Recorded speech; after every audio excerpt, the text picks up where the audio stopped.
భర్త సంపాదన రెట్టింపవ్వాలన్నా కూడా వైఫ్ మీద డిపెండ్ అయ్యి ఉంటుందా? 100% డిపెండ్ అయ్యి ఉంటుంది. అంటే వైఫ్ ఏం చేస్తే భర్త సంపాదన రెట్టింపవుతుంది? వాడు బుర్ర తినకుండా ఉంటే సరిపోతుంది.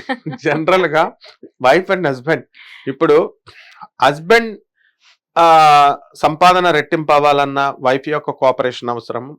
అలాగే వైఫ్ సంపాదన రెట్టింపు అవ్వాలన్నా హస్బెండ్ యొక్క కోఆపరేషన్ 2 ఉండాలి.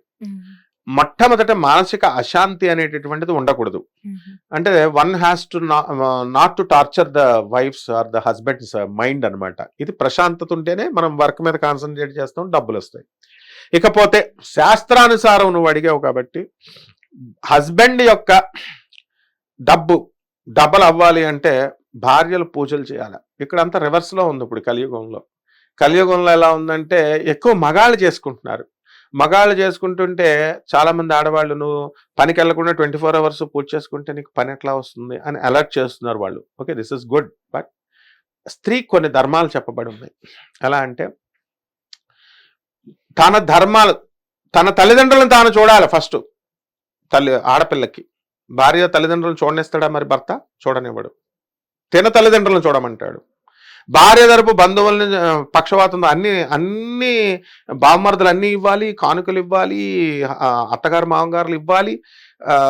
కానీ వాళ్ళని చూసేటప్పుడు వీడి బ్రదర్స్ని వీడి తల్లిదండ్రులను మాత్రం పార్షాలిటీగా చూస్తాడు. కొంతమంది మంచోళ్ళు ఉంటారు, అటు ఇటు బ్యాలెన్స్ చేసేవాళ్ళు. అలా చూడడం వల్ల ఆ పార్షియాలిటీ వల్ల వీడికి దరిద్రం పట్టుకుంటుంది. అంటే the people or old people ఎవరైనా తల్లిదండ్రులే. భార్యని హెరాస్ చేస్తాడు వీడు. అండ్ ఆదిశక్తిని పూజ చేస్తూ ఉంటాడు. మళ్ళీ అమ్మవార్లు పూజలు చేస్తాడు, ఇక్కడ భార్యని రెస్పెక్ట్ ఇవ్వడు.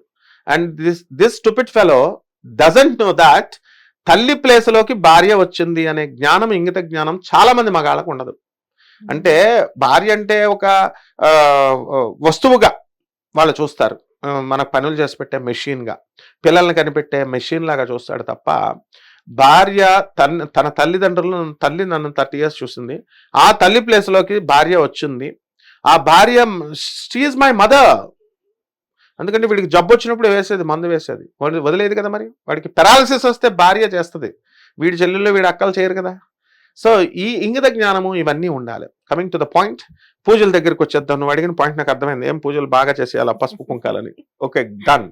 డెఫినెట్ గా మనకి ఈ యొక్క శివపార్వతులు రాధాకృష్ణుల యొక్క పూజ భార్య చేసుకోవాలి.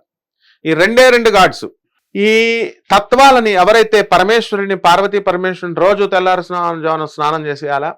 ఒక ఆవిడ ఉందనమాట, వాళ్ళ పిల్లల కోసం అంతకుముందు చేసేది కాదు, ఇప్పుడు యూట్యూబ్ మహిమ అని చెప్పేసి ఆడవాళ్ళంతా తెల్లవారుజామున 5 కల్లా కంప్లీట్ చేసేస్తున్నారు పూజ. అంత మరీ దారుణంగా అక్కర్లేదు. వీళ్ళు చక్కగా మనము సూర్యోదయానికి ముందు లేవమన్నారు. అసలు జనరల్గా ఋషి స్నానం అంటే 3 to 4 ఋషి స్నానం, ఋషులు అప్పుడు పూర్తి చేసేస్తారు. 4 to 5 దేవతలు పూర్తి చేసేస్తారు.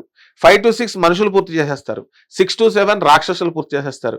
7 తర్వాత చేసేదంతా కూడా మానవులు ఎవరు చేస్తారు? రాక్షస స్నానం కంటే అధ్వానం. అందువల్ల మనం మామూలు సూర్యోదయానికంటే ముందు కాస్త లేచి మామూలు రొటీన్గా స్నానం చేసి ఈ రాధాకృష్ణుల్ని రాధే రాధే అంటూ రాధాకృష్ణులను పూజ చేసిన, పార్వతీమాత పూజ చేసిన, ఉమామహేశ్వర్ల పూజ చేసిన, నైవేద్యాలు రోజు భయంకరమైన నైవేద్యాలన్నీ పెట్టక్కర్లేదు. యూట్యూబ్లో చూసి రోజు చేయలేరు. ఒక ఫలం పెట్టొచ్చు, పంచదార పెట్టొచ్చు. నార్త్ ఇండియాలో అమ్మ నైవేద్యాలు ఎలా పెడతారో తెలుసా? దేవీ నవరాత్రులు లాంటి టైముల్లో అటుకులు, శనగపప్పు, పంచదార, బెల్లము ఇలాంటివే పెడతారు. మనమే అనమాట సౌత్ ఇండియన్ ఏంటంటే మనం కుంభాలు వండుతాం అనమాట. అవి మనము ఈ మధ్యన ఇంకోటి వచ్చినాయి కదా, యూట్యూబ్లో పెట్టాలా, వాట్సాప్లో పెట్టాలా.